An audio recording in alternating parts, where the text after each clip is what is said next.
కర్కాటక రాశివారు ఈ ఆంగ్ల సంవత్సరం నుండి మరియు ఉగాది పండుగ నుంచి ఆదాయ వ్యయాల్ని మనం ఒకసారి పరిశీలించినట్లయితే ఆదాయం 2, వ్యయం 11.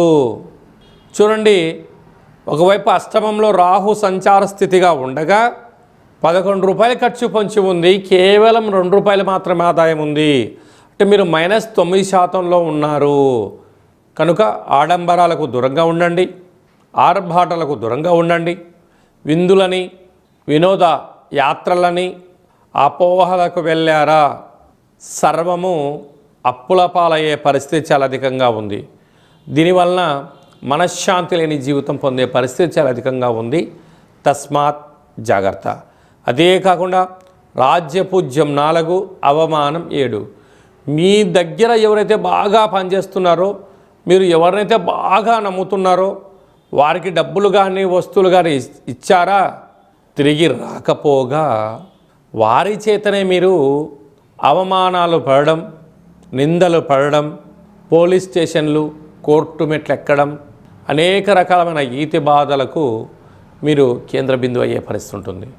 కనుక ఉన్నదాన్ని ఇచ్చుకోవడం ఎందుకు, లేని అపవాదులు మూట కట్టుకోవడం ఎందుకు, అనారోగ్య సమస్యలను పీక మీద తెచ్చుకునే దానికన్నా మౌనం, ధ్యానం, ఏకాగ్రత, సూర్య నమస్కారం చాలా అవసరం అని చెప్పి గుర్తుపెట్టుకోగలగాలి.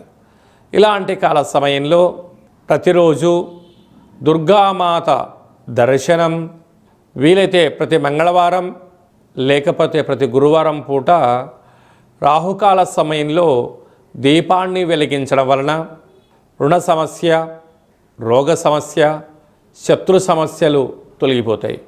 ఎందుకనగా రాశిలోకే దేవగురు బృహస్పతి సంచార స్థితి ఉంది కనుక పుష్కర స్నానం వలన సకల దోషాలు తొలగిపోతాయి.